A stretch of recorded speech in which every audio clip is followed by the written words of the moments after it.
제 마음에 좀 이렇게 전하고자 하는 그런 열망을 제 이게 혀가 이렇게 좀 이렇게 둔하니까 제가 어눌하니까 혀가 못 쫓아가서 이게 그런지 아니면 제가 머리도 좀 이게 둔한 편이니까 이렇게 예, 마음에 열정을 이렇게 뜨거움을 이렇게 못 쫓아가서 그런지 잘 모르겠지만은 하나님께서 아시겠죠. 하나님께서 제 마음을 아시고 이 시간 또 이렇게 저를 하나님께서 불쌍히 여기셔서 써주셨으면 감사하겠습니다. 어제 이렇게 나눈 기도가 우리 초대교회 성도님들이 120명의 성도님들이 사도들 포함해서요. 마리아와 또 예수님의 육신의 제자들 포함해서 120명의 성도들이 성령 세례 받을 때 어떻게 받았나, 우리도 그들처럼 성령 세례 받기 위하여 그들이 그렇게 이렇게 기도하니까 성령을 주셨으니까 우리도 성경에 나와 있는 말씀대로 우리가 함께 기도하기 위하여 첫 번째 우리가 배운 게 떠나지 않는 기도입니다. 그래서 예수님께서 사도행전 1장 4절에 보면 예루살렘을 어떻게 해요? 떠나지 말고 아버지의 약속하신 것을 기다리라고 그렇게 한번 올려주시죠. 예. 그래서 예루살렘을 떠나지 말고 내게 들은 바 아버지의 약속하신 성령을 기다리라. 5절에 그래서 너희가 몇 날이 못되어 성령으로 세례를 받으리라. 해서 이 성령 세례를 받기 위하여 제자들이 첫 번째 한 것이 예수님께서 말씀하신 것이 떠나지 말고 끝까지 포기하지 말고 받을 때까지 위로부터 너희가 능력을 받을 때까지 떠나지 말고 기도하라고 하신 이 기도를 초대교회 성도님들이 지켰어요? 안 지켰어요? 지켰죠. 우리도 지키자는 거예요. 그래서 정말 이게 포기하지 않았던 기도를 드렸던 그런 야곱의 기도, 또 악한 귀신 들린 딸을 두었던 이 이방 여인의 기도입니다. 예수님께 든 기도, 이런 기도들을 살펴보면서 우리도 이렇게 아브라함처럼, 우리 믿음의 할아버지 아브라함처럼 그렇게 점잖게 하기보다는 그것도 아름다운 기도를 할 수 있겠지만 하나님께서 더 기뻐하신 기도는 정말 인정하시고 이름까지 정말 네가 날 이겼다. 하나님인 나를, 사람인 내가 정말 이겼다 하시고 하나님을 이겼다는 이름 뭐예요?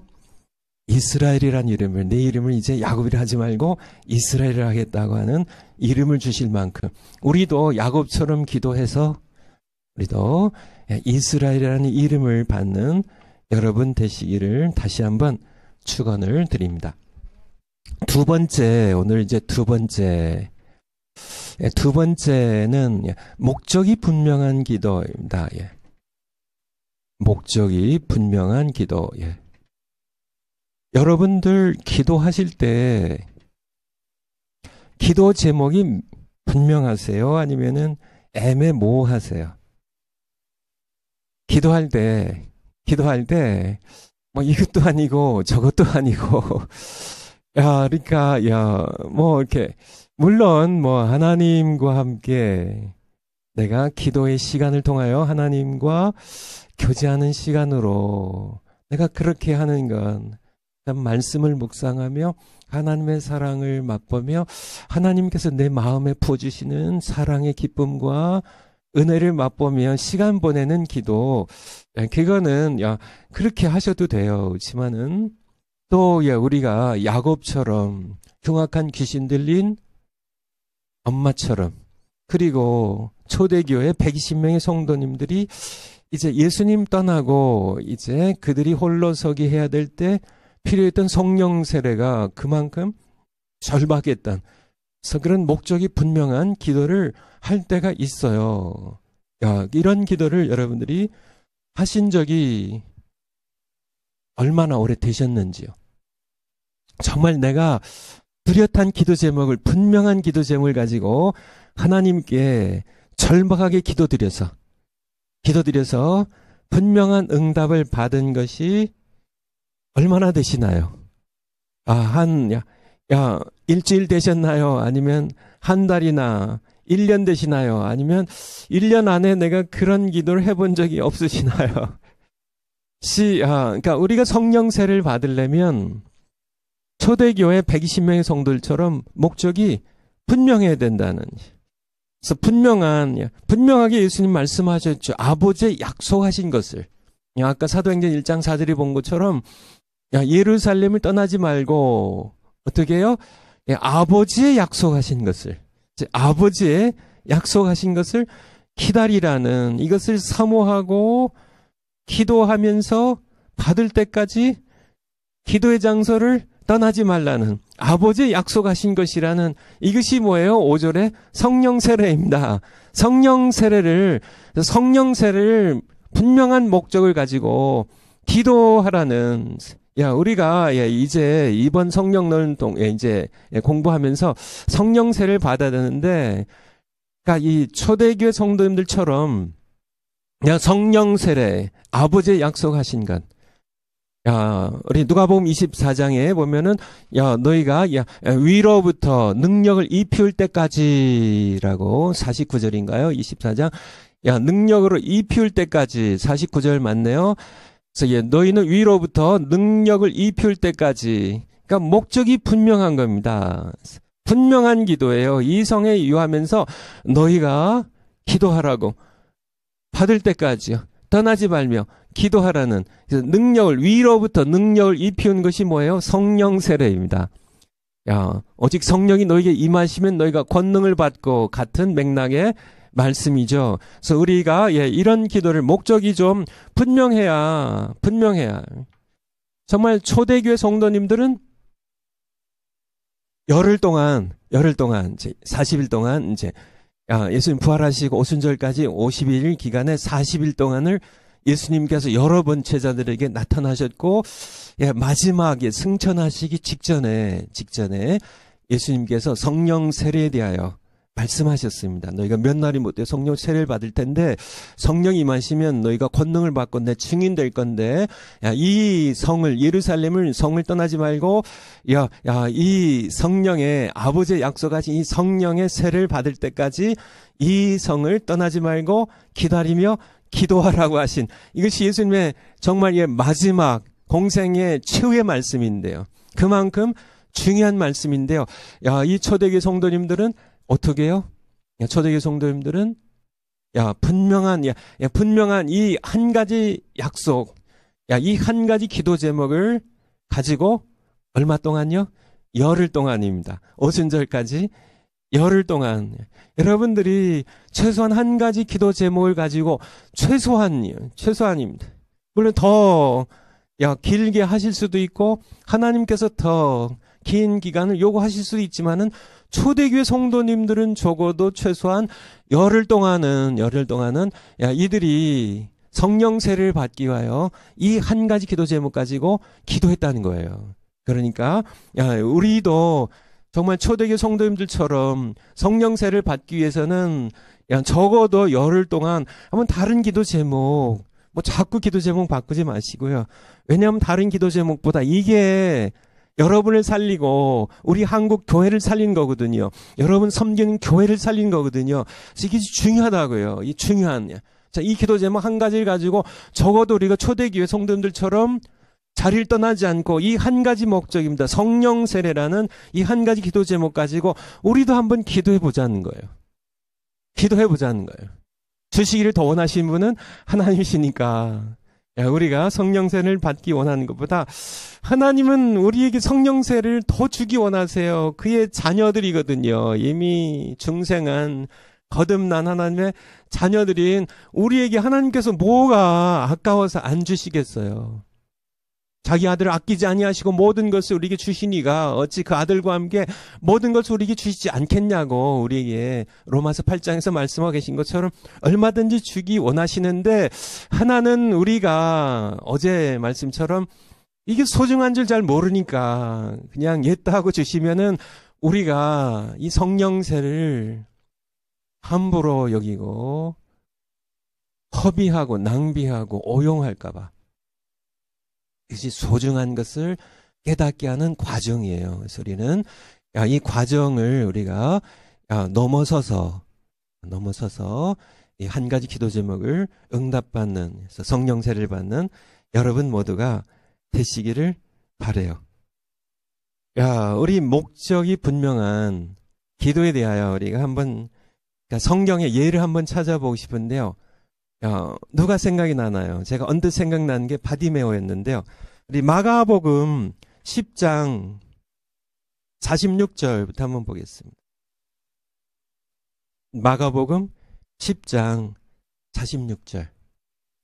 예수님께서 이제 갈릴리에 저 계시다가 이제 마지막 예수님의 유월절이에요. 이제 십자가 못 박혀 죽으시러 올라가시는 그때에 이제 요단강 건너서 여리고로 해서 이제 예루살렘에 가시는 길이거든요. 저희가 여리고에 이르렀더니 예수께서 제자들과 허다한 무리와 함께 여리고에서 나가실 때 디메오의 아들 소경 거지 바디메오입니다. 바디메오라는 것이 바가 아들이란 뜻이죠. 그래서 디메오예요. 그러니까 바디메오는 디메오의 아들이란 뜻이에요. 그러니까 소경이니까 이름도 사실은 없어요. 그냥 디메오 아들 바디메오입니다. 바나바가 위로의 아들 뭐 이런 뜻이죠.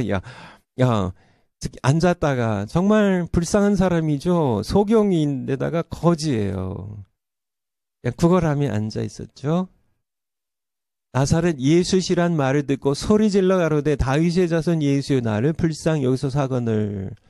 이것이 바로 예수님이 향하여 부르짖는 그런 기도입니다. 하나님의 아들이신 성자 하나님께 기도하는 그런 바디메오의 모습을 볼 수 있죠. 나를 불쌍히 여기소서.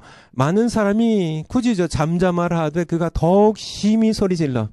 사람들이 시끄럽다고, 그쵸?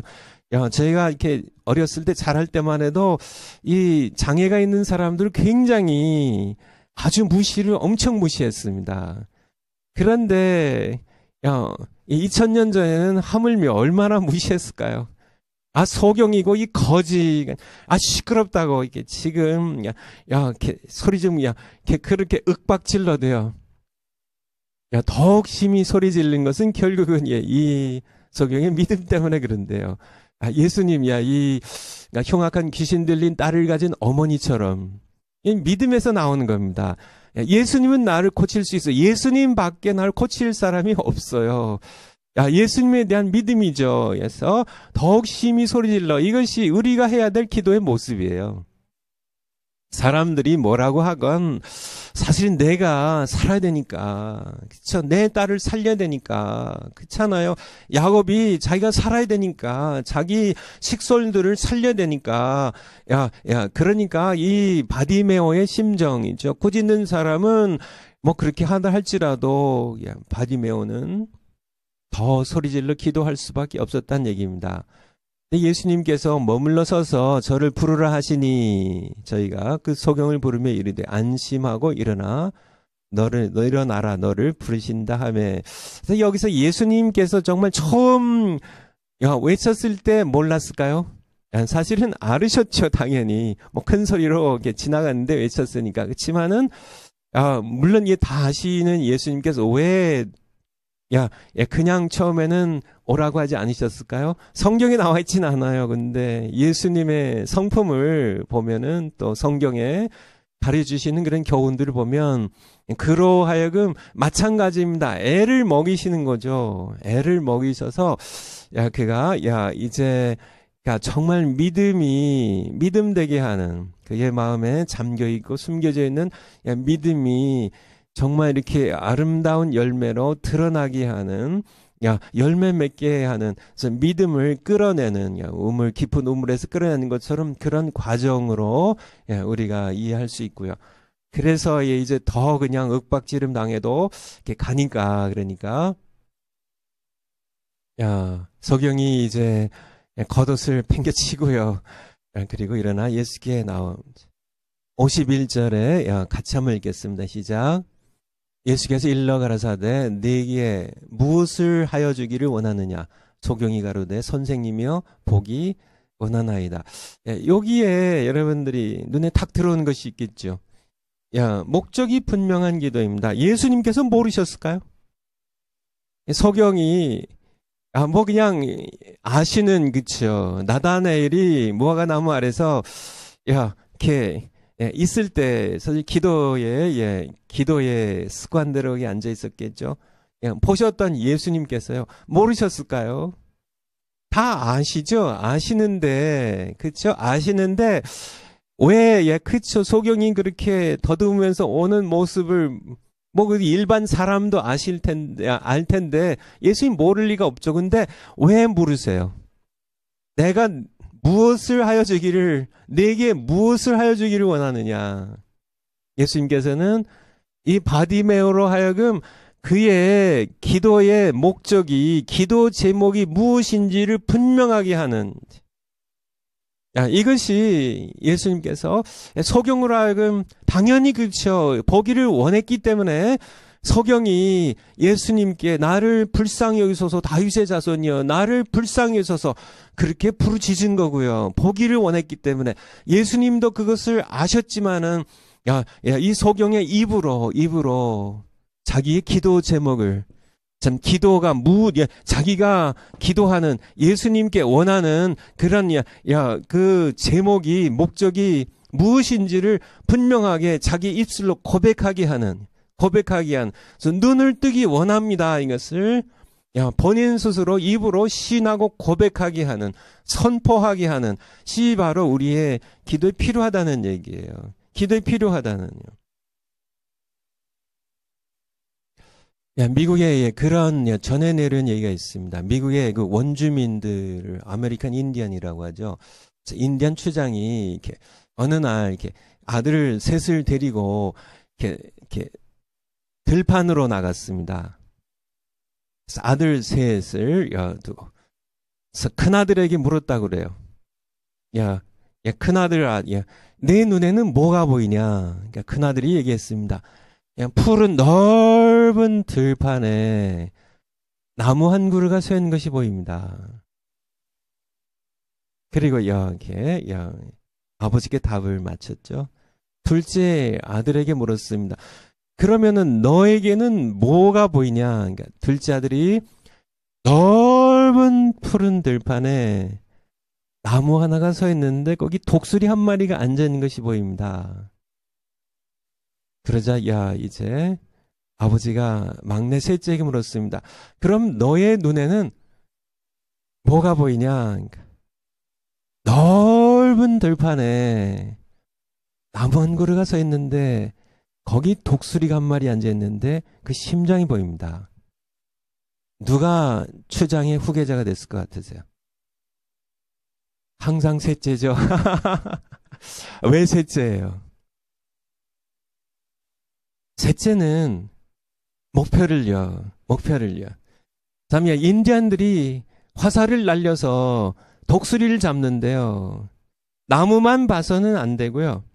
독수리만 봐서도 부족하고요. 정말 독수리의 심장을 볼 수 있는 내가 왜 들판에 서 있는지 우리의 인디안 부족을 이제 이끌고 나가고 살려 나가야 할 그런 추장의 후계자로서 무엇을 봐야 되는지 목적이 좀 분명해야 된다는 얘기입니다. 목적이 분명해야 돼요. 우리 자녀들도 마찬가지입니다. 자녀들에게 여러분 오늘 집에 가시면 자녀들에게 한번 물어보세요. 아니면 손자, 손녀에게 물어보세요. 너는 왜 공부하냐?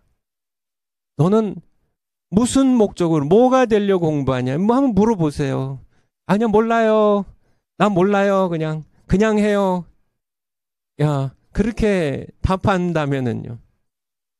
저 공부에 목적이 없는 겁니다. 분명한 목적이 없는 거예요. 너 커서 뭐 될래? 그렇게 한번 아들, 딸에게 한번 물어보세요. 너 커서 뭐 될래? 손자, 손녀에게 한번 물어보세요. 너 뭐 될래? 글쎄, 잘 모르겠어요. 그렇게 대답하는 아들, 딸, 손자, 손녀가 있다면 큰 인물 되기 어렵습니다. 가르치세요. 가르쳐야 돼요. 제 아내와 함께 저희 부부가 이렇게 하나님께서 두 아들을 주셔가지고 키웠는데요. 야, 큰 아이가 둘 다 이제 미국에서 자랐는데요.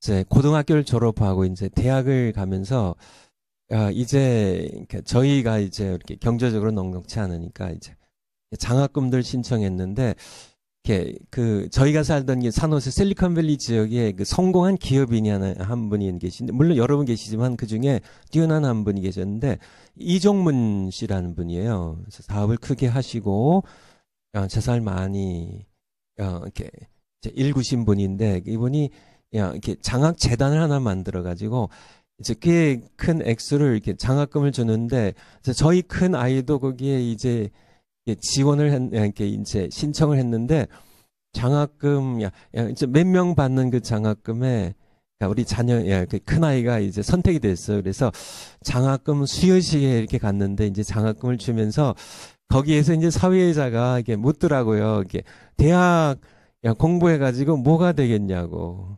왜 대학을 공부하냐 뭐 이런 목적에 대해 이렇게 물어봤는데 제가 다른 뭐 아이들이 얘기한 거는 좀 다 잊어버렸고요. 뭐 제가 그러니까 이렇게 관심 없이 들어서 그렇겠지만은 저희 큰아이의 답변을 아직도 제가 기억하고 있습니다. 이 큰아이가 그렇게 얘기했어요. 나는 대학 공부해가지고 하나님의 영광을 위해 살겠습니다. 이 큰아이가 그 답변을 아직 기억하는지 모르겠어요. 근데 제가 기억을 해요. 제가 아직도 제가 너무 감격스러운 답이었고, 제가 정말 이 아이가 정말 이렇게 잘 컸구나 하는. 이 아이가 지금 어떻게 됐는지 아세요? 이 아이가 이제 그 당시 장학을 받았을 때는 이 아이가 이렇게 서부에서 유명한 대학교죠. 버클리에 가서 이제 아키텍처라고 이렇게 건축 설계를 전공했는데 이 아이가 다 포기하고 세상의 모든 성공과 재물 다 포기하고 이 아이가 신학을 공부하고 지금 대만의 타이페이에 가서 이렇게 선교사가 됐어요. 선교사가. 그래서 지금 이렇게 대만 원주민들을 원주민들의 교회를 개척했는데요. 한 2년 반 됐네요. 2년 반. 이렇게 며칠 전에 이렇게 이제 소식이 왔는데 지난주에 이렇게 주일 예배 출석 인원이 한 90명 정도 왔다고. 숫자가 그렇게 중요한 게 아니어도 숫자가 한 명 한 영혼이 중요하잖아요. 그래서 목적이 분명하니까 자기는 뭐 이렇게 하나님의 영광을 위해 살겠다는 그러한 그래서 우리 기도도 마찬가지입니다. 우리 기도도 마찬가지. 목적이 분명해야 돼요. 목적이. 초대교회 성도님들이 목적이 분명하니까 목적이 분명하니까 하나님께서는 그들에게 성령 세례라는 우리에게도 이 성령 세례라는 분명한 목적을 가지고 정말 적어도 열을 우리가 함께 기도하는 그런 우리가 되었으면 합니다. 세 번째가 전에 도표를 만들어 드렸었는데요. 모여서 하는 기도입니다. 지금 코로나 때문에 좀 어렵긴 하지만은 뭐 그렇게 어려운 것도 아니에요. 부부가 하세요. 부부가 하는 것도 모여서 하는 기도입니다. 일단은 우리 초대교회 성도님들 모습 사도행전 1장 13절부터 볼까요? 사도행전 1장 13절. 사도행전 1장 13절. 들어가 저희 요한은 다락방에 올라가니 이제 11 제자 이름이 쭉 있고요. 14절에 여자들이 있었고요.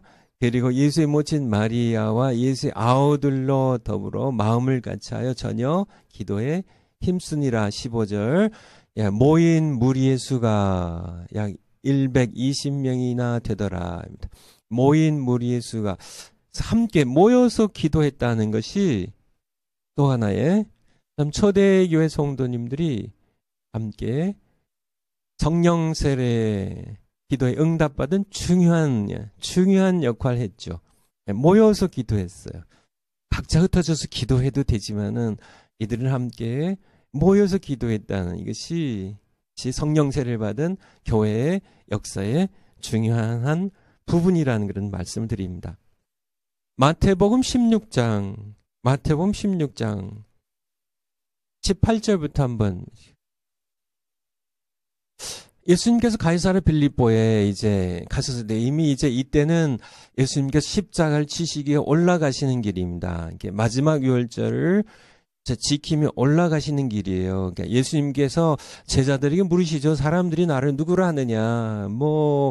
이렇게 엘리야라 하더이다. 선지자 중에 하나라 하더이다. 그러면 너희는 나를 누구라 하느냐? 사도 베드로가 얘기하죠. 주는 그리스도시여 살아계신 하나님의 아들이시니다. 이렇게 고백했을 때 18절에 보면 내가 네게 이르노니 너는 베드로라. 이 베드로가 이렇게 헬라어고요. 게바가 히브리어죠. 그 뜻은 반석이란 뜻이죠. 내가 이 반석 위에 내 교회를 세우리니 음부의 권사가 이기지 못하리라. 그래서 이 교회는 예수님의 말씀에 의하면은 음부의 권세를 이길 수 있는 유일한 지상 세력이에요. 이 지상에 이제 온 세계에 교회는 강력한 세력입니다. 음부의, 지옥의, 사탄의, 죄의 권세를, 어둠의 권세를 이길 수 있는 유일한 세력이 교회예요. 교회. 지금 교회가 많이 약해져 있지만은 머리이신 예수님 때문에요. 그런데 음부의 권세 이길 수 있는 권세가 어디서부터 나올까? 바로 19절인데요. 같이 한번 읽겠습니다. 19절 시작. 내가 천국 열쇠를 네게 주리니 네가 땅에서 무엇이든지 매면 하늘에서도 매일 것이요 네가 땅에서 무엇이든지 풀면 하늘에서도 풀리리라 하시고, 이것이 이 천국 열쇠입니다. 이게 그러니까 음부의 권세를 이길 수 있는 교회에 주신 음부의 권세, 우리가 뭐로 이길까요? 뭐로 이길까요? 여러분들이 음부의 권세를, 사탄의 권세를 여러분이 이기고 계신가요? 여러분의 교회가 이기고 계신가요? 근데 교회 주신 권세가 있어요. 음부의 권세를 이길 수 있는 권세를 실제로 어떻게 음부의 권세를 이길 수 있나? 그것이 바로 천국 열쇠예요. 우리의 힘으로는 되지 않고요. 지만은 우리가 땅에서 무엇인지 매면 하늘에서 메어 주시는, 우리가 문을 닫으면은 하늘에서 닫아주시고 열면 열어주시는, 우리가 합심해서 기도하면 이것이 이제 예수님 다시 18장에서 말씀하시는데요. 들어주시는, 우리가 땅에서 매면 하늘에서 매주시고, 이게 천국 열쇠인데 이 천국 열쇠를 그럼 구체적으로 어떻게 사용하는 것인가?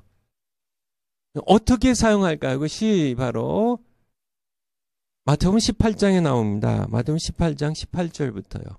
18장 마태복음 18장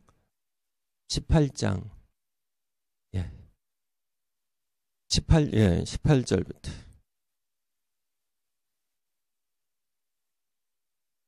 바로 17절부터 볼까요? 교회 얘기가 나오는데, 여러분들 전에도 제가 교회론 얘기할 때 말씀드린 것 같은데,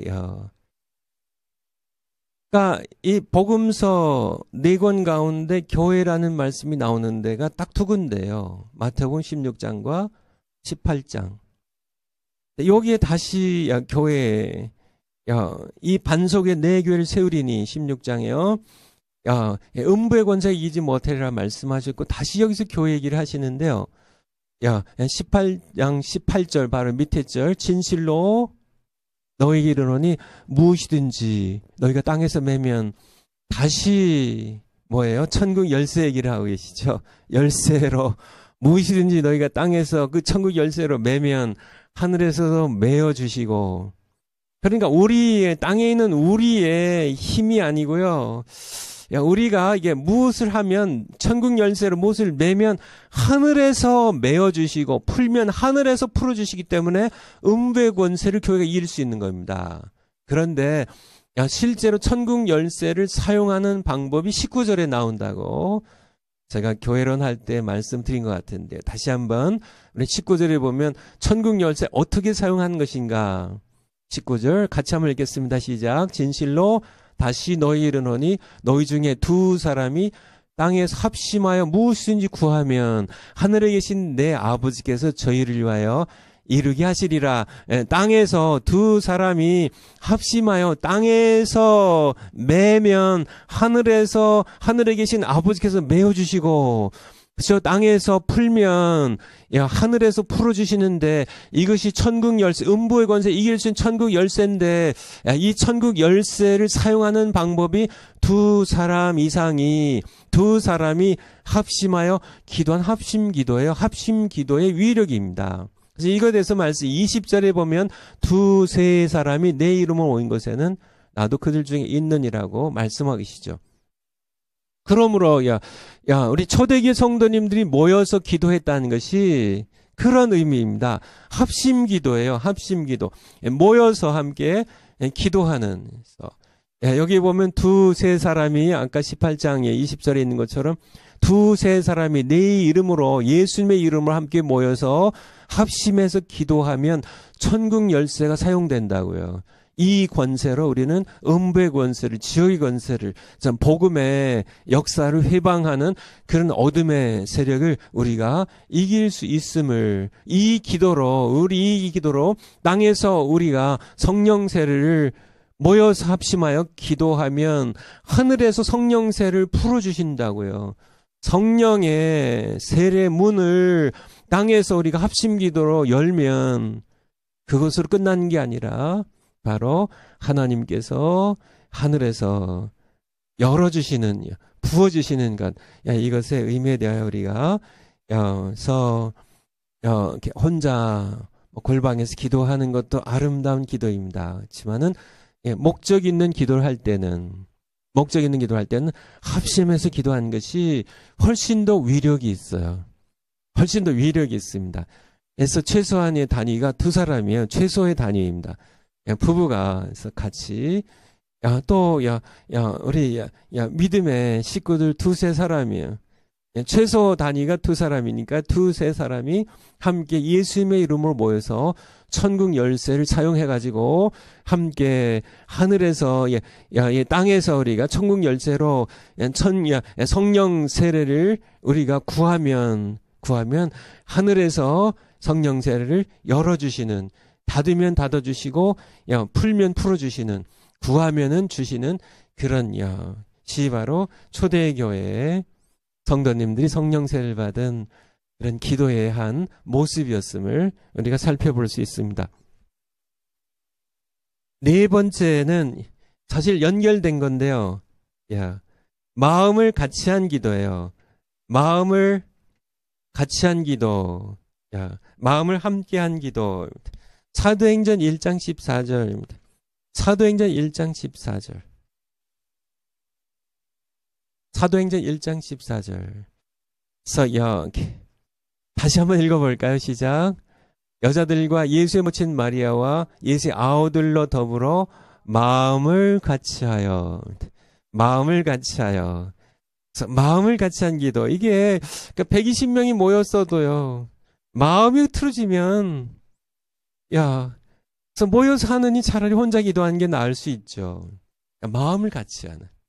그렇죠. 마음을 두 사람이 해도 우리 마태복음 18장 18절 19절에 이렇게 있는 것처럼 합심하여 기도하면 하나님께서 하늘에 계신 아버지께서 들으신다고 하신 말씀처럼 마음을 합해서, 그래서 부부가 같이 기도하면 좋아요. 부부가 같이 무릎 꿇고 기도하는, 정말 우리의 믿음의 형제 자매들이 함께 모여서 마음을 같이하여 기도하는, 이것이 굉장히 중요하다는 겁니다.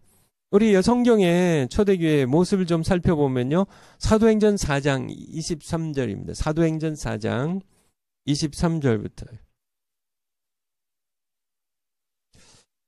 사도들이 노임에 베드로와 요한입니다. 이렇게 백성이 지도자들에게 잡혀가지고 이제 야, 이렇게 협박을 당하고 예수의 이름으로 복음 전하지 말라.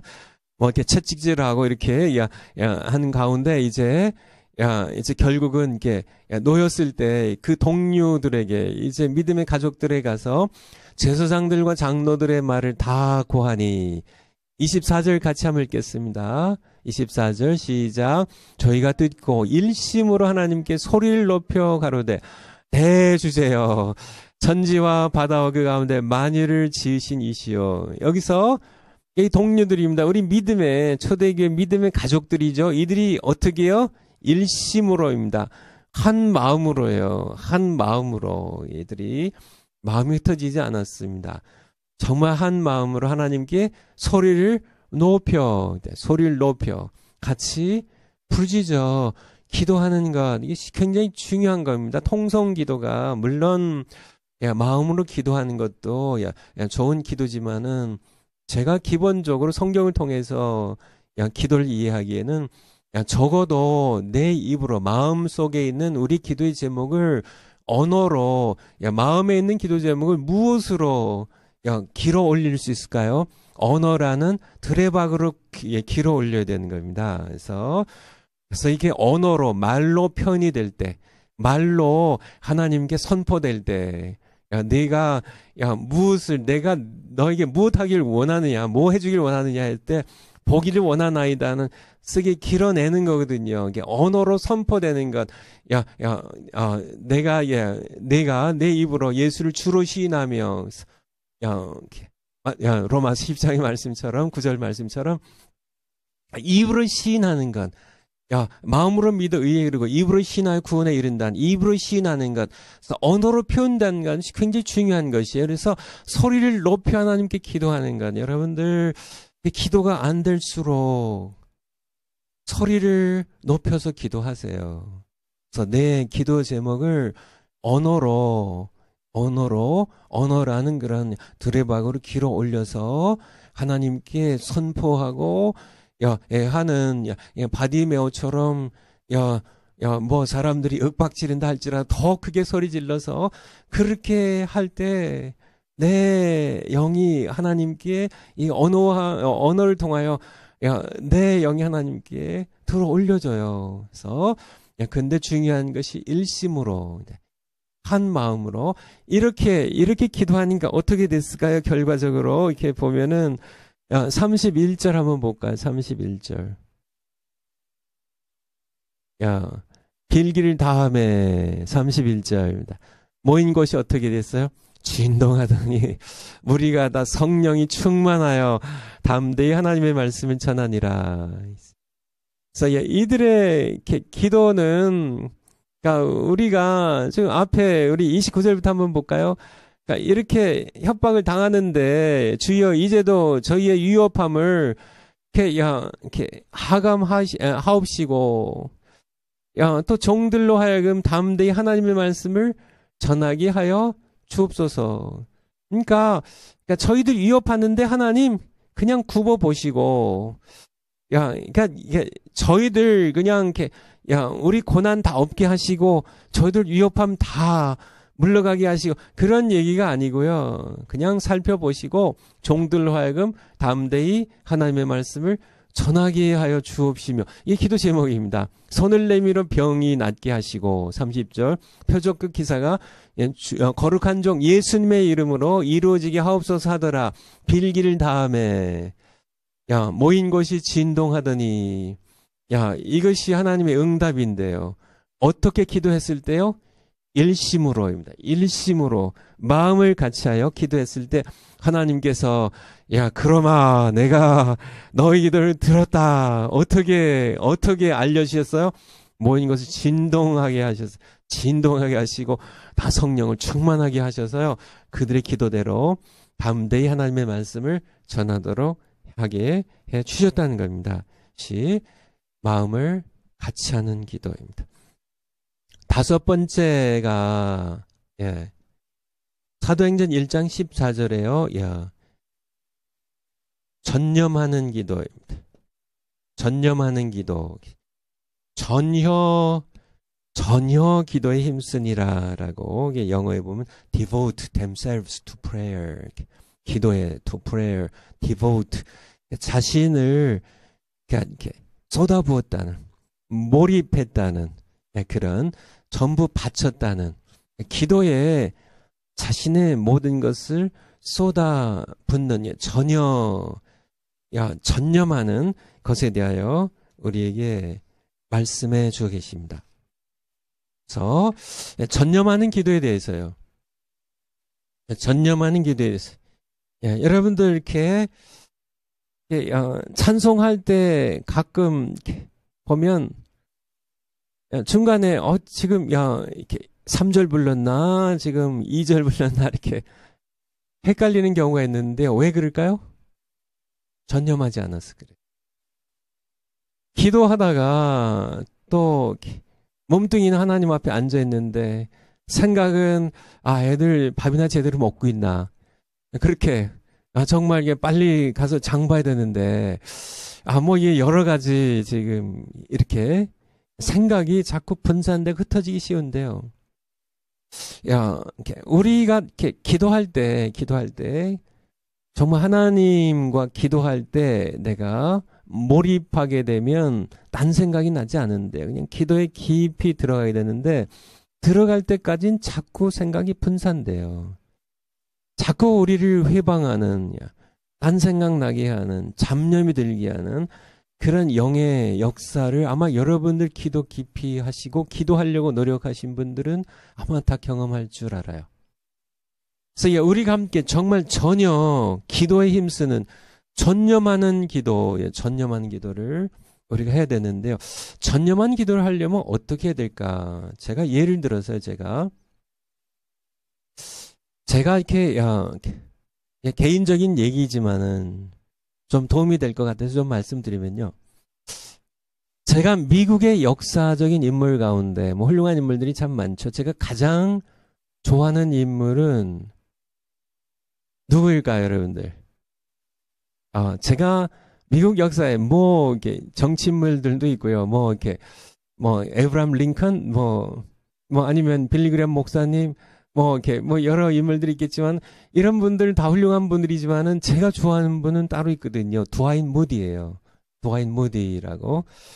제가 그분을 제가 목회하면서 참 이렇게 본받으려고 애를 썼던 그런 분입니다. 미국이라고 하면 이제 한국에서 제가 가장 좋아하는 인물은 누굴까요? 여기 제가 당연히 우리 정광훈 목사님, 그쵸? 근데 정광훈 목사님 저희 둘도 없는 친구니까 그분 좀 빼놓고 한 분을 더 얘기해야 된다면 춘천 한마음교회 김성로 목사님입니다. 제가 정말 존경하고 좋아하는 분이세요. 이분에 대해서도 제가 거의 날마다 이분을 위해서 기도도 하고 또 제가 이분처럼 이렇게 설교도 하고 목회를 하려고 애쓴 분인데, 그렇다면 마지막으로 성경에서 제가 가장 좋아하는 인물은 누굴까요? 여러분 누굴 좋아하세요? 성경 인물 가운데 두 분 누굴 좋아하세요? 에스더요. 제가 가장 좋아하는 인물은 누굴 것 같아요? 이렇게 여러분들 바울 좋아하는 분들 계실 거고요. 다윗 좋아하는 분 계실 거고. 여러 분들 이렇게 훌륭한 분들 많이 있잖아요. 모세는 여호수아니 아브라함이 이삭, 야곱이 다 좋아할 텐데 제가 가장 좋아하는, 제가 닮기를 가장 원하는 분은 베드로입니다. 베드로. 그래서 이 네 분인데 내가 사실은 어제 생각한 건데요. 제가 이제 평소에 이렇게 좋아하는 네 분이에요. 그러니까 미국의 이제 드와인 무디라는 그러니까 이렇게 설교자, 평신도 부흥사였죠. 그리고 우리 정광 목사님, 또 김성로 목사님, 또 베드로. 그냥 제가 늘 이렇게 제가 이렇게 현찬 사람이니까 제가 이제 좀 이렇게 정말 이렇게 하나님께서 쓰신 분들 가운데 내가 닮기 원하는 분들 이렇게 네 분인데, 네 분의 어제 생각해보니까 공통점이 있더라고요. 네 분의 공통점이 이 네 분 혹시 네 분 다 이렇게 아시는 분 계시면 공통점이 뭘 것 같으세요? 첫 번째 제가 언뜻 생각나는 거는 이 네 분 다 공통점이 첫 번째는 공부를 못한 분들이라고요. 야, 우리 정광훈 목사님 본인이 야, 싫다하는 것처럼 공부하고는 별로 상관이 없는 야, 그런 분이시고 뭐 김성우 목사님도 제가 이렇게 많이 알지 않지만 제가 아는 한에는 좀 그런 편이시고 야, 두아이 무디는 이렇게 야, 초등학교 5학년 중퇴예요. 학력이 베드로 뭐 마찬가지로 사도행전 4장인가 이렇게 보면 이렇게 야, 베드로에 대해서 얘기하면서 이렇게 사도행전 4장 13절이네요. 한번 사도행전 4장 13절에 4장 13절에 이렇게 사도 이제 베드로 요한이 이렇게 기탄 없이 말함을 보고 그 본래 학문이 없는 그러니까 베드로와 요한은 다 어부 출신이에요. 그냥 이렇게 갈릴리 바다에서 고기나 잡던 공부 학교하고는 상관이 없는 그런 바울과는 전혀 이렇게 다른 그런 출신의 사람이죠. 평범한 그냥 이런 사람입니다. 이런 이렇게 이런 분 근데 또 한 가지 공통점이 이 네 분의 또 한 가지 공통점이 있더라고요. 또 한 가지 공통점은 바로 단순하다는 거예요. 이게 서로 연결이 있는 것 같기도 하고요. 정말 단순해요. 우리 정광 목사님들 여러분들 이렇게 정광 목사님은 복잡한 생각이 없으세요. 그냥 본인 있는 거 있으면 이렇게 불쌍한 사람이면 다 그냥 필요한 사람 다 줘버립니다. 그러니까 복잡한 생각이 없어요. 그냥 하나님 말씀 주시면 선포하고요. 그냥 이렇게 우리 이분들이 전부 다 너무 단순해요. 그러니까 다른 말로 얘기하면은 어린아이의 성품 같은. 베드로가 이렇게 마태복음 14장 29절에 보면 한번요. 오병이어의 기적이 이제 바로 직전에 있었거든요. 그래서 이제 저녁이 되기 시작했고요. 이제 예수님께서 제자들을 재촉해서 떠나 보내십니다. 바다로 이렇게 가라고 하시고 예수님께서 혼자 기도하러 올라가세요. 근데 이제 밤이 됐는데 바람이 거스리고 물결이 이렇게 파도가 심하게 일어서 고난을 당하고 있을 때 예수님께서 바다 위로 걸어서 오시죠. 제자들이 유령인 줄 알고 무서워.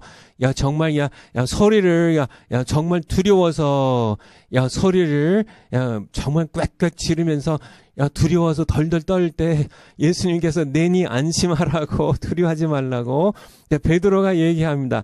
그래서 정말 예수님이시거든 나를 명하사 물 위로 오라 하소서 한데 예수님 오라 하시니 베드로가 배에서 내려 물 위로 걸어서 예수께로 가되 여러분 이 배에 여러분이 타고 있었다면요. 예수님께서 물 위로 지금 풍랑이 일어요. 깊은 호수예요.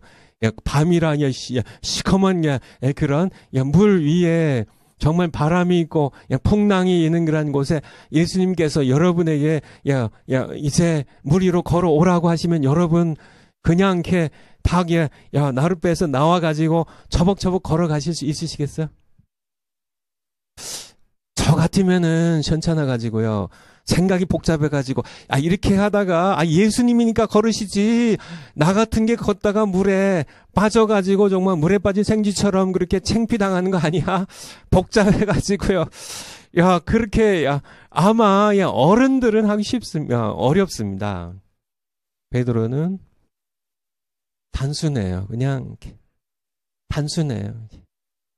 그래서 결국은 물에 빠져가지고 이렇게 창피도 당하지만은 그런 게 단순한서 예수님께서는 마태복음 18장 3절입니다. 마태복음 18장 3절.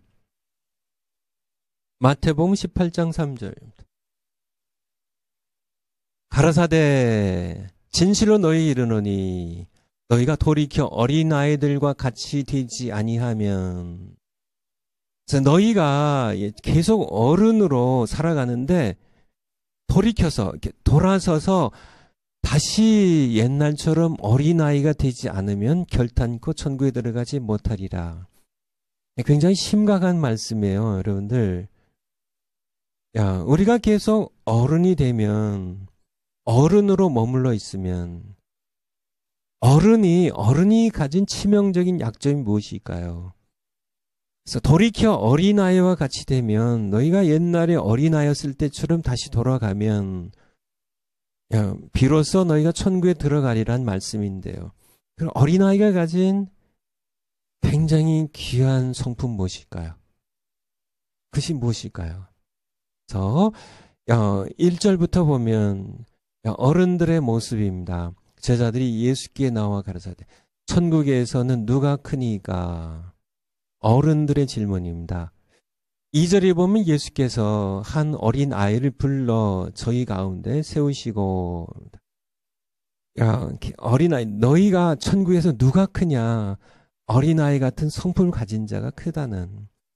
너희가 정말 천국에 들어가기 원한다면 돌이켜 어른의 길로 치닫지 말고 어린아이의 성품으로 돌아가라는, 그 중에 중요한 것이 바로 4절에 나오죠. 어린아이의 보석 같은 성품, 이 어린아이와 같이 자기를 낮추는 그이가 겸손입니다. 낮추는.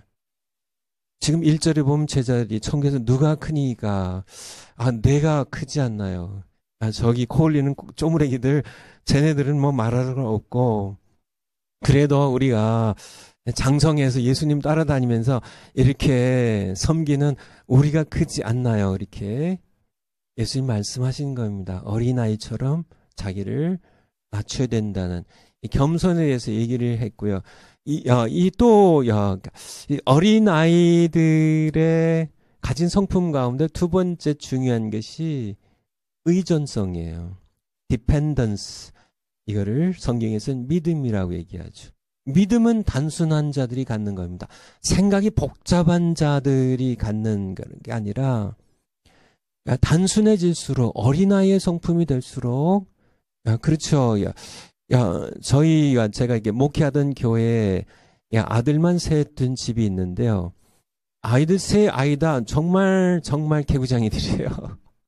정말 개구장이들이에요. 그래서 이 아이들이 이제 이게 하는데 교회에 와서 우리 교회 식탁에 올라가서 그냥 이렇게 막 뛰어내려요. 근데 자기 아버지가 이렇게 앞에 있으면 뛰어내려도 괜찮죠. 받아주니까. 근데 아버지가 다른 그런 성도님들과 함께 얘기하고 한눈 팔고 있어도 뛰어내려요. 그냥 이 아버지가 정말 이렇게 혼비백산해가지고 아이 다칠까봐 정신없이 그냥 이렇게 받고 못 받을 땐 다치기도 하고 하는, 이 아이들은, 어른들은요, 아이가 조금 이렇게 이제 나이가 먹으면은 식탁에 올라가라고 해도 창피해서 올라가지도 않지만은 그냥 이게 올려놓고 아빠가 받아줄 테니까 뛰어내려 해도 잘 안 뛰어내립니다. 혹시 아버지 실수해서 자기 다칠까봐요. 자기 창피할까봐요. 정말 아버지가 이렇게 하다가 또 괜히 못 받아줘가지고 자기 발 다치고 아플까봐 여러 가지 생각이 많아가지고 아이들이 크면 어른들은 올라가지도 않습니다. 뛰어내리지도 않고요. 아이들은 심지어는 아빠가 다른 데 보고 있어도 뛰어내려요. 그래도 아빠가 자기를 받아줄 거라는 그런 단순성 때문에, 이게 믿음이라는. 그냥 베드로가 그냥 물 위로 오라 하소서 내가 가겠습니다. 오라 하니까 그냥 이렇게 어른처럼 생각이 복잡하면, 생각이 많으면은 못해요. 순종은 못합니다. 그냥 단순성입니다. 단순성에 대해서요. 그래서 의존성이에요. 믿음의 의존성. 세 번째가 단순성인데, 어린아이 성품 가운데 보석 같은 게, 첫 번째 낮춤, 겸손, 두 번째가 의존성, 믿음이야. 세 번째가 단순성인데요. 그래서 보통 이렇게 길을 가다가, 어린아이가 길을 가다가 이렇게 돌부리에 걸려서 넘어졌습니다. 이 아이는 울어요. 어린아이일수록 그냥 울어요. 하지만 어른들은 울지 않습니다. 아무리 아파도. 먼저 사방을 살펴요. 사람이 누가 봤는지 창피하고 자기 체면 때문에요. 울지 않습니다. 그래서 어른 생각이 복잡해요. 여러 가지 사람들 날 어떻게 생각할까? 너무 아프지 정말 울고 싶고 야 정말 아픈데 야 이게 복잡해요. 이게 야 이거 야에서는 야 그래서 아이들이 그냥 아프면 울어요. 야 싸우고 뭐 울고도 금세 헤헤거리고 웃어요. 그냥 단순해요. 그냥 기쁘니까 웃는 거고 얘가 언제 울었다 또 언제 웃고 우리는 야단치지만 그게 단순성이에요. 우리가 그것을 회복해야만 천국에 들어갈 수 있다고 우리에게 말씀해 주고 계신 겁니다. 그러니까 제가 이렇게 목회할 때요. 이제 제가 이제 미국에서 목회할 때 거기는 이제 전부 가족들이 차를 타고 와요. 이제 자기 차들을 이제 자동차들 타고 오는데요. 뭐 거의 뭐 이렇게 예외 없이 다 이렇게 타고 오는데요. 이렇게 타고 오면 가족들이 같이 이제 이렇게 엄마 아빠 뭐 이렇게 자녀들이 이제 뭐 아들 딸 뭐 이렇게 같이 이제 한 차에 타고 이렇게 내려오죠. 이게 이제 그러니까 이게 관심이 있어서 좀 이게 그 가정을 좀 이렇게 이 가정이 어떻게 지내다가 왔을까 그런 관점에서 이렇게 보면 이 가정의 영적인 분위기나 아니면 부부 관계가 어떨까 이렇게 할 때는 어른들을 보면은 눈치를 못 채요. 어른들은 이게 아무리 방금 이게 차 안에서 대판 싸우고 왔어도 차 문을 여는 동시에 얼굴이 싹 바뀝니다. 야, 정말 어른들은 복잡한 존재들이에요. 이게 이렇게 싸운 게 이렇게 들킬까 봐요. 집안의 분위기를 그 집안의 일주일 동안의 분위기를 알려면 아이들의 눈을 보면 알아요. 아이들의 시선을 아이들의 얼굴 표정을 보면 알아요. 아무리 엄마 아빠가 안 그런 척하고 태연하게 차에서 내린다 할지라도 아이들의 얼굴을 보면 아이들의 얼굴이 어두운 아이들이 있어요. 그 집안이 어두운 집안이에요. 어른들은 너무 생각이 복잡해요. 단순하지 않습니다. 늘 위장해요. 늘 그렇게 자신을 위장하는 그런 모습들이 이렇게 보이는데 우리가 바로 이렇게 어린 아이들처럼 단순한 솔직한 그런데 하나님께서는요 출애굽기 20장 25절 여러분들이 좀 이렇게 이렇게 따라오는 게 좀 어렵진 않은지 모르겠는데요. 제가 좀 이제 다음 주에는 여러분들 좀 이렇게 질문 있으시면은 이렇게 좀 정리해서 섬기신 분들이 좀 요약해서 주시면 제가 여러분들 질문을 이렇게 지금까지 배웠던 성령론에 대해서 질문에 대하여 좀 답변을 좀 해드리도록 하겠습니다. 그래서 질문이 많이 있으실 텐데 제가 강의만 그냥 같이 모여서 하면은 좀 질문도 받고 하는데 그러니까 그렇게 해주시고요. 우리 출애굽기 20장 25절입니다. 하나님께서 이상한 말씀을 하세요. 네가 내게 돌로 단을 쌓거든 다듬은 돌로 쌓지 말라.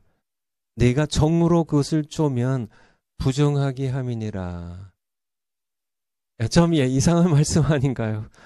좀 정으로 잘 이렇게 해가지고 깨끗하고 매끈하고 예쁘게 하고 딱 이렇게 돌들을 이렇게 맞춰서 그치 다듬어진 정으로 쪼아서 다듬어진 그런 돌들을 정갈하게 잘 이렇게 쌓아가지고 제단을 쌓고 거기에다가 하나님께 예배 제단을 예배를 예배 제사를 드리면은 그게 좋을 것 같은데 하나님께서는 그걸 거부하세요.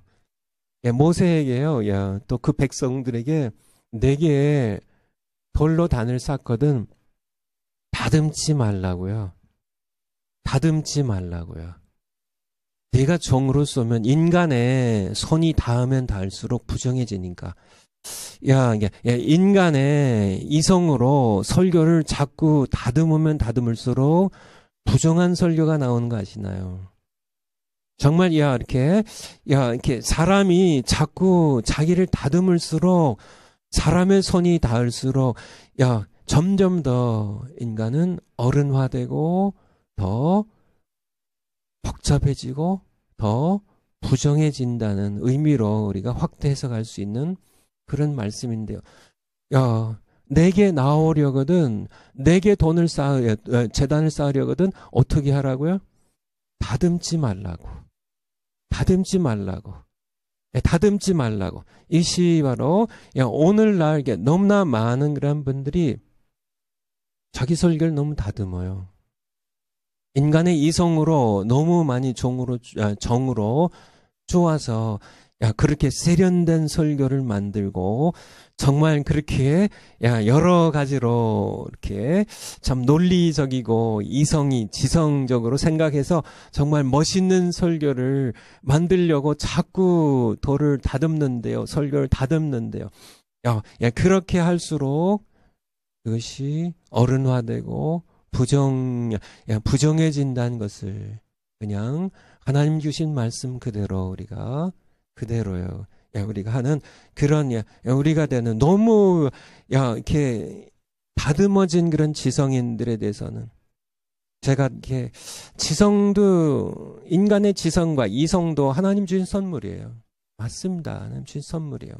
그렇지만은 죄로 인하여 타락한 이 지성과 이성이 하나님과 멀리 너무 떨어져 있기 때문에 죄와 너무 가까이 있기 때문에 정말 이렇게 너무 다듬어진 인격자들 보면 저도 목회하면서 많은 사람들을 교회 안팎에서 만나봤는데요. 정말 너무 다듬어진 세련된 분들은 만나기가 피곤해요. 피곤한 사람들이고요. 그리고 제가 이렇게 자세히 관찰해 보면 자기도 피곤해요. 이렇게 다듬어진 사람들은 자기도 피곤하고 남도 피곤하게 하는 그런 사람들입니다. 그런 분들의 설교는 너무 다듬어졌기 때문에요. 글쎄요, 지성인들이 이성으로 이해해서 세련되게 생각될 줄 모르겠지만은 하나님의 입장에서 보면 그것은 좀 부정해 보이는 그런 복잡한 인간 이성으로 편집된 것에 불과하게 된다는 그런 말씀입니다. 그래서 좀 여러 가지로 좀 이렇게 비약해 가면서 이게 말씀을 드려왔는데요. 정말 이렇게 제가 닮아가려고 했던 그런 네 인물들, 물론 더 역사상 또 현재 세상에 많이 있겠지만은 이분들의 공통점을 보니까 어린아이 같은 단순성이 있더라고요. 근데 이분들이 다 이렇게 공부에 대해서는 별로 취미가 없으신 분들이니까 이렇게 사도 바울이 뭐 그렇다고 맞아요.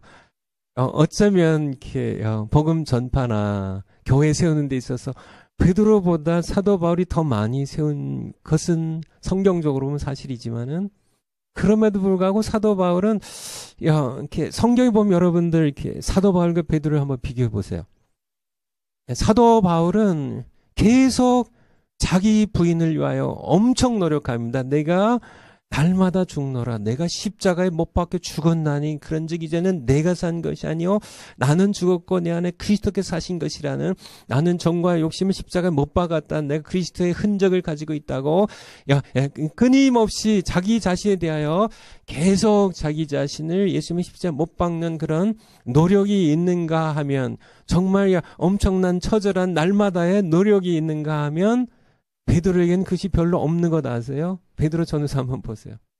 바울 서신서에 비교가 되는, 왜 그럴까? 이건 성경에서 말씀하고 계시지 않지만은 그 인물 보면 성경 교훈을 통해서 우리가 이렇게 딱 투시해 보면 사도 바울은 너무 배운 게 너무 많아요. 배운 게 너무 많아요. 그는 가말리엘의 문화에서 배웠던, 베스도 총독이 바울아 네 많은 학문이 너를 미치게 했다고 할 만큼, 정말 총독이 인정할 만큼 뛰어난 학문을 당대에 가졌던 그런 학자로서, 그가 또 바리새인으로 성경에 정통한 사람으로서 배운 게 너무 많아요. 배운 게 너무 많아요. 이것이 똥처럼 버려졌어요. 정말 그리스도 아는 지식의 고상함을 때문에 내가 전에 유익하게 여겼던 것을 다 해로 배설물처럼 여겼다는 그런 그의 고백처럼 끊임없이 자기 부인의 길을 걸어가야 했던 그런 사도 바울과 비교해서, 베드로 보면 그런 노력이 없어요. 그는 버릴 게 있어야 버리죠. 배운 게 있어야죠. 자랑할 무슨 학문이 있어야 하죠. 무슨 지위가 있어야 하죠. 그는, 베드로, 그래서 우리가 사도 바울과 같은 그런 사람도 하나님 쓰시고, 베드로 같은 사람도 쓰시지만은, 베드로는 그냥 쓰임 받으면 되지만은, 바울과 같은 사람 끊임없는 자기 부정에, 노력이, 정말, 피나는 노력이 있어야만 그가 쓰일 수 있었던, 그런 사도 바울을 이렇게 생각해 보면, 제가 이렇게 좋아했던 그런 분들, 제가 담으려고 했던 이 분들의 어린아이와 같은 이 단순성에서 무엇이 나올까요? 바로 단순성에서 우리는 한 가지에 몰두하는, 전념하는 기도가 나온다는 얘기를 여러분들에게 말씀 드리고 싶어요.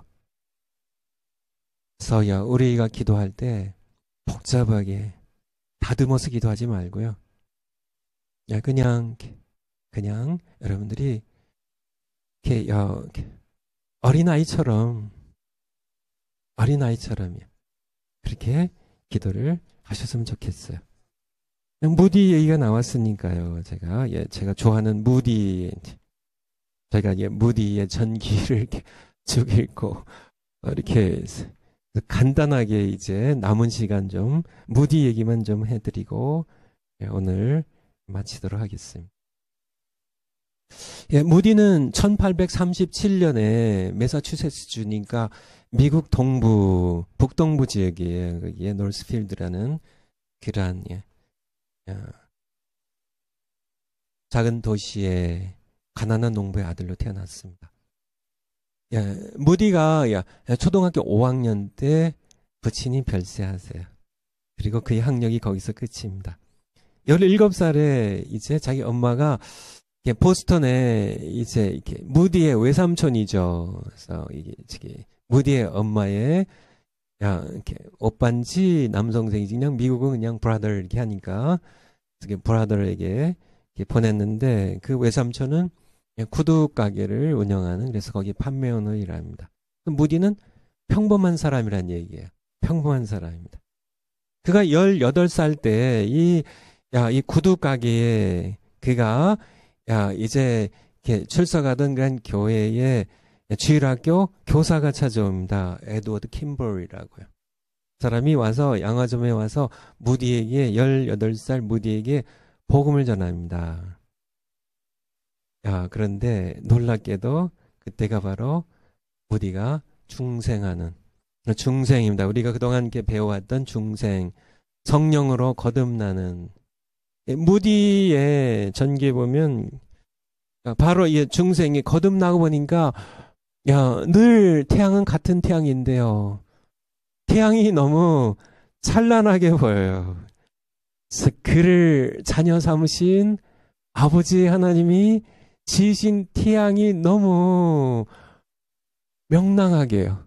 너무 아름답게 귀하게 보이는, 이전과는 달리 눈부시게 빛나는, 모든 피조물이 다 사랑스러워 보이는, 시아마 여러분들이 거듭났을 때, 아주 어렸을 때 거듭났으면 모르지만은 대부분 이제 이렇게 여러분들이 성숙해서 거듭났을 때는 아마 비슷한 동일한 경험을 다 하셨을 겁니다. 하나님 지으신 모든 만물이, 바람이 옛날 바람이 아니에요. 똑같은 바람인데요. 길에 풀포기의 작은 꽃들이 풀포기 하나가 모두 새롭게 보여요. 아름답게 보여요. 모두 하나님을 찬양하는 아름다운 하나님 피조물로 보여요. 그리고 그의 마음에 구령의 열정이 불타오르기 시작했습니다. 그리고 이듬해 그는 시카고로 이주하게 되죠. 그래서 그는 시카고에서 YMCA의 회원이 되고, 시카고 북부의 거기에 빈민가의 어린이들, 청소년들 전도사를 시작하는데요. 무디의 성격을 그분의 전기를 보면 굉장히 쾌활한 성격입니다. 그리고 굉장히 열정적인 성격이에요. 성격이 굉장히 적극적이에요.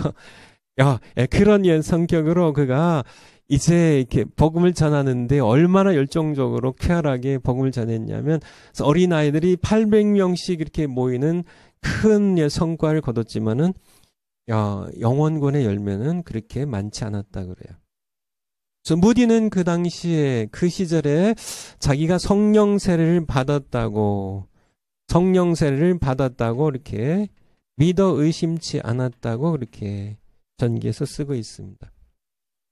그러니까 에드워드 킴벌 우리 선생님이 그가 18살 때 복음 전해가지고 중생에서 거듭났어요. 구원받았어요. 근데 그냥 당시의 전통적인 신학이 가르치는 것처럼 그냥 성령 세례 받은 줄 그가 알고 있었죠. 그렇지만은 어떤 이렇게 중년 부인 두 사람이 당시에 감리교회 교인이었는데요. 그래서 이 무디에게 우리는 무디 당신을 위해서 기도합니다. 무디가 물었다 그래요. 아니 왜 나를 위해 기도합니까? 난 지금 복음 전하면 열심히 하는 사람인데 믿지 않는 불신자들 위해 기도하지 왜 나를 위해 기도합니까? 그렇게 하니까 이 두 부인이 그렇게 얘기를 했다 그래요. 그러니까 당신이 성령 세례를 받기를 위해 기도한다고, 성령의 권능을 받기를 위해 기도한다고. 그렇게 했을 때 처음에 무디는 화가 났지만은 이것을 깨닫게, 이게 하나님의 은혜예요. 그러니까 하나님의 은혜예요. 자기가 성령 세례를 받아야 된다는 사실을 깨우쳐 주신 하나님의 은혜죠. 이 두 부인을 통하여. 그래서 이 무디가 그때부터 이 부인에게 날 위해 기도해 주십시오. 그렇게 부탁을 하고 성령 세례를 받기 위하여 열정적으로 전념해서 기도하는데요. 정말 전념해서 기도하는데 그는 정말 성령 세례를 내게 부어주시지 않으면은 내가 살 필요가 없다고 할 만큼 그는 울면서 성령 세례를 내게 부어달라고. 단순한 사람입니다. 무디가 어린아이처럼 단순해요.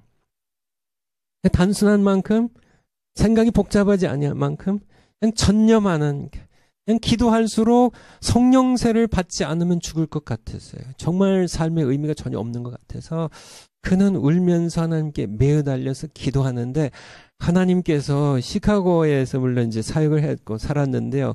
그가 뉴욕에 갔을 때, 뉴욕에 큰 거리에 길을 걷는데 거기서 성령세를 부어주세요.